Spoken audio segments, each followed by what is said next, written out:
আসসালামু আলাইকুম, আমি ফারহান আহমেদ ফরিদ। ইতিমধ্যে সবাইকে শুভেচ্ছা জানাই। আজকের ভিডিওটা যারা ফেসবুকে কাজ করার উদ্দেশ্য নিছেন অথবা যারা কাজ করতেছেন এখনো মনিটাইজ পান নাই, যারা কাজ করতেছেন তারা এখনো মনিটাইজ পান নাই। মূলত আজকের টপিকটা ওই কথাটা যে আপনারা ভিডিও করতেছেন ঠিক আছে, কিন্তু ভিডিওর ব্যাকগ্রাউন্ডে আপনি মিউজিক ব্যবহার করতেছেন, এটা আপনার সর্বপ্রথম ভুল।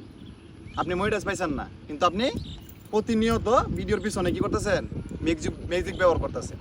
আসলে এটা ভুল।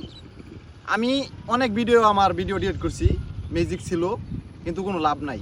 আপনি 5 বছর 6 বছর ভিডিও করবেন পিছনে মিউজিক দিয়ে, এরা সফলতার আশা করা যাব না।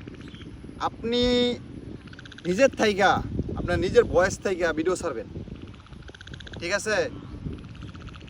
যেদিনগা ছাড়তে মানে নিজের থেকে কিছু কন্টেন্ট বানায়া নিজের ভয়েসে যদি ছাড়তে পারেন, তাহলে আপনার ভিডিও অবশ্যই ভাইরাল হবে 2 দিন আগে আর পিছনে, ঠিক আছে? সফলতার আশা করা যাইব, কিন্তু ওই যে মিউজিক দিয়ে এরা সফলতা আশা করা অসম্ভব।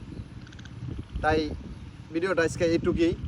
আমার ভিডিওটা যদি আপনার মতামতে মিলে, আপনার ভিডিওটা যদি ভালো লাগে, অবশ্যই আমার একটা লাইক, একটা কমেন্ট করবেন, আর ভিডিওটা অবশ্যই শেয়ার করে দিবেন। আপনাদের ভালোবাসাই কিন্তু আমার সামনে আগানো। আর মূলত আমি যতটুকু পারি ভালো কন্টেন্ট নিয়ে আপনাদের মাঝে থাকবো ইনশাল্লাহ, ঠিক আছে?